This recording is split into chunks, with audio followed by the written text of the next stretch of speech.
boy. Interesting pick. Well, what? What? I like that. Okay. That's cute.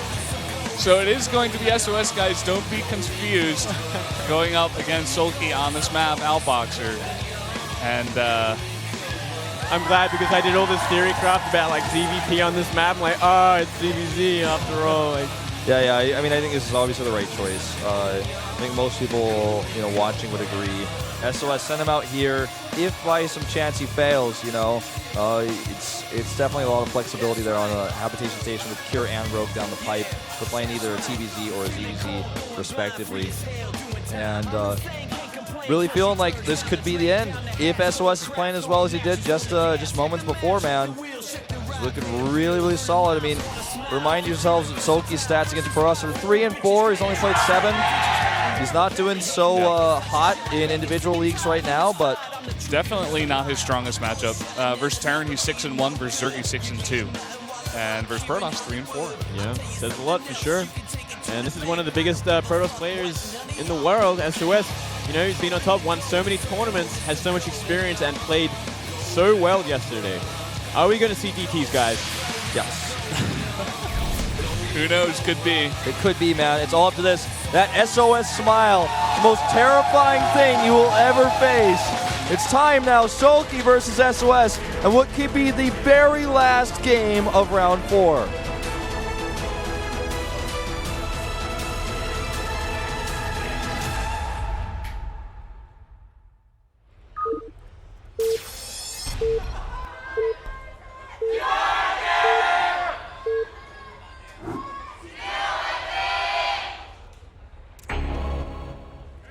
Down here in the bottom right in the orange for SK Telecom, the Zerg player. It's Soulkey. And over here in the top left in green for JINAIR Green Wings. It is, in fact, $$, it's SOS. DT, ODT.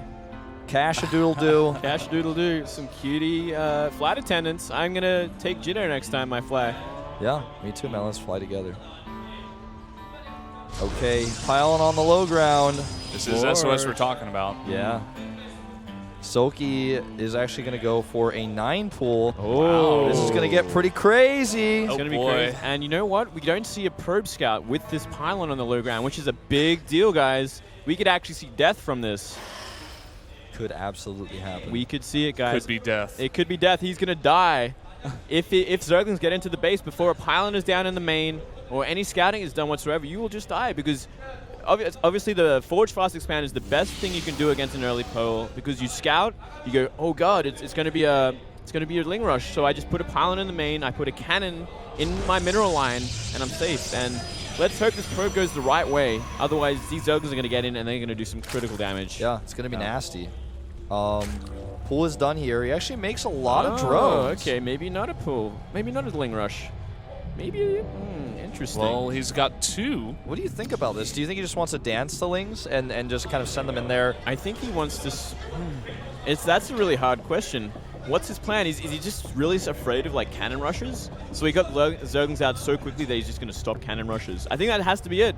He just wants to have like the safest natural ever. He's going to stop these... I guess not a bad idea on this map against SOS. Yeah. But he sends the Zerglings away, actually. The cannon, of course, is started at home. But he can block this with a probe. I don't think this build really worked out for him. I mean, yeah, he blocks the cannon rush, but a simple pull first is usually enough to do that. Yeah, I'm guessing because the geysers, the way the back of the base of the natural is like kind of built, it can like be a really brutal cannon rush regardless. So he's going to make sure that can never happen by getting these Zerglings so early. That it also delays the Nexus, you know. He made a cannon first because he was concerned. Yeah, he had to force out of SimCity, which is also good. So obviously not a terrible position for Soulkey whatsoever. Yeah, this is actually one of those games I'll definitely go back and review, like, you know, how much economic damage is actually done by this and who really gets the better trade with these openings, because that's It's definitely really cool, and it could be some sort of new innovative meta if it's actually pretty efficient on 2-player maps to do this. Yeah, well, I mean, SOS is renowned for his cannon rushes. He has won a lot of money from just cannon rushing at the right time. And you know what? Soulkey's also known for early pools. He's done a lot of those. But I think it's going to go pretty natural, pretty standard sort of game from here. I wouldn't be surprised if we see a pretty fast third base from Soulkey going to that sort of standard 3 base versus Forge fast expand. Probe sneaks by. Soulkey not paying attention, not going to get the follow, and he's going to get a good scout. Yeah. I have to say. He's going to cannon the third, man. He could. He could. It hasn't been built yet. It's got a long time to go, so he could definitely shut it down if he wants to. 5 more drones on the way. He's actually still behind in workers. Gets here at the perfect time to block. Oh my god. What? Oh, that's so frustrating. I think he'll probably pylon block, actually, because there are no Zerglings to be seen. The only 2 that are coming back are going to take a long time to kill it as well. Yeah, there's a pylon. Doesn't want to lose that drone. One more hit. Gets out. Yeah. Forces the drone to follow for a long time, so he's going to have that third even more delayed. And we see a Stargate going up, half done already. Because he had to get that gateway first to create the block, he did tech really fast. So Let's it complete. Yeah. Wants Drone to needs a fight. Well, you know, he's shutting it down for as long as he can. Drone looks like a boxer, man. Look at him. 1-2 punch. Left, right. Is that actually like what the Korean commentator just said too? Like, I think that's actually what he just said. He said 1-2 like the drone was punching. That's so funny. I guess I think alike. It's the Oracle, but Overlord. Overlord's on the way out. Oh man, and sees no gas. Yeah. SOS only taking the gases in his main. There is an Overlord going in there. He should be able to see it. Yeah. Will it be too late there? It's going to be very close timing. He sees it. He sees it finally. Yeah. No spores going up just yet, though. Extra queen being built. And there's 2 spores. 2 spores for now. It's Probe over there gonna make that third base, it looks like. But these 2 Zerglings being annoying. Void's on the follow-up to hold, secure that and hold that third base. Pretty common follow-up on this map after the Oracle. Should be able to get about 4 kills here with a spore not done. It's 3. Oh, 2 actually. It doesn't even get the third. Yeah. Missed 2 of those kills there, actually. And we see no Robo just yet, but we do see Void Ray production, so it's going to kind of protect him against like Ling Roach sort of pressure on the third base. But he'll definitely want to get his Robo up soon to stop any sort of timing, especially from Hydras. This map is great for Hydra timings, considering how open it is and considering how many angles you have to attack the third and the natural. So he wants to get that down pretty soon. But an extra Stargate could also do the trick. No Robo also means no islands, and there's actually Overlord's actually in place of both of those just in case there's such a thing. So he's gonna come over here and target down a few more drones. He's got a lot of energy on this, and those spores, man, he's getting a lot of kills. Wow. Gets 7 and gets out. See some nice damage done there. Spire on the way. If you think about it too, every spore caller is kind of like a drone that was killed, like that you paid money to kill actually, because it's not going to be mining anymore. Yeah. I mean, if you get it too late, it's kind of defeats the purpose, but obviously we'll keep him safe from that Oracle from now on. It's not a bad choice, but it forces that. That's money spent. Yeah. Absolutely. It's always doing damage regardless, because you have to defend against it. So now he's identified there are 2 Stargates, and that's going to make him a little bit annoyed because he knows Void Rays are in production, and now he's going to be like, okay, well, how do I regain air control? It's definitely not going to be easy. Well, looks like it's going to be Charge Lot Void Ray. That's pretty much what it's going to come down to. And there's a charge, there's a +1. So this is kind of a very difficult build to kind of deal with. Zerg has to really make the perfect counter to it because, Hydras are good, but Speed Zealots are great against Hydras. So you got to have this great mix of Roach Hydra Ling. You're going to have like buffer. Or you can go in the late game, make Swarm Host, so he has to really transition into Robo especially because Zealot's not going to do anything against Locusts. So it's a very hard composition to deal with, but he did get a perfect scout, so I'm pretty sure Soulkey knows exactly what's going on. Well, I wanted to say, like, the other thing is it's so difficult to actually identify that it's Charge Zealots too. You might think, well, he's making Blink, like, what's going on? And if you don't actually see that, that can make this difficult. He is making Hydras now, which are going to be pretty good against Blinkstalkers or Charge Zealots, so I think that's the right response. He's looking to be really aggressive with this, actually. He stopped at 55 probes, actually. Catches the queen. Nice force fields here. Gonna get them for the Hydras. They pop out. They're focusing down the Void Rage. They get one. Could they get another? Some other Hydras come out here as well. That is huge if he gets his Void Rage targeted.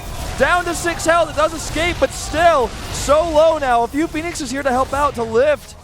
And the Charged Zealots are walking across the map. There is a piling up right now. A lot of gates, but 12 more Hydras. Oh, Mothership Core goes down. Oh, boy. This is looking not so good anymore for SOS. Might want to abandon this idea all along. Well, I mean, there's still only 8 Hydras. Like, he cannot really fight against Charge-Lots with 8 Hydras. And if this Oracle actually came with the rest of the army, that's going to do so much damage to Hydras especially. So Soulkey has to be so careful right now. He gets that reveal on 4 of those Hydras, but it does go down. And still, a lot of these Phoenixes are out, and those Charge-Lots, and all he's got is Hydras, like he did mention. I'm not sure if he wants to fight here off a creep, actually. A lot of lifts as well, and the Charge-Lots rush in, killing a ton of them. Oh, wow. This is a beautiful combination. These extra Phoenixes later can just lift up extra Hydras and do so much damage. Oh, my God. This is actually so many Zealots here. Needs more units out, you know? He's got enough Hydras to deal with the Void Rays, but maybe some Roaches would be nice here. Drones blocking. Nice stop position, Micro. He's kiting. So much. The Void Rays in the back are actually not helping, but I don't know. Soulkey has enough, man. It's down to 34 army supply. This could all just end right here, right now. He's gotten all the Hydras. There's one left in the back. He's killed so many drones. The Queens are here as well. They get picked up as they pop out. And that is going to be it. A big smirk on SOS's face. He nods to himself. He kills the Hydra Den. And it looks like he's done it. GG! JINAIR wins it.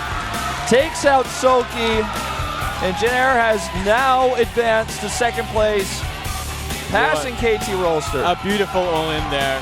Beautifully done, beautifully executed.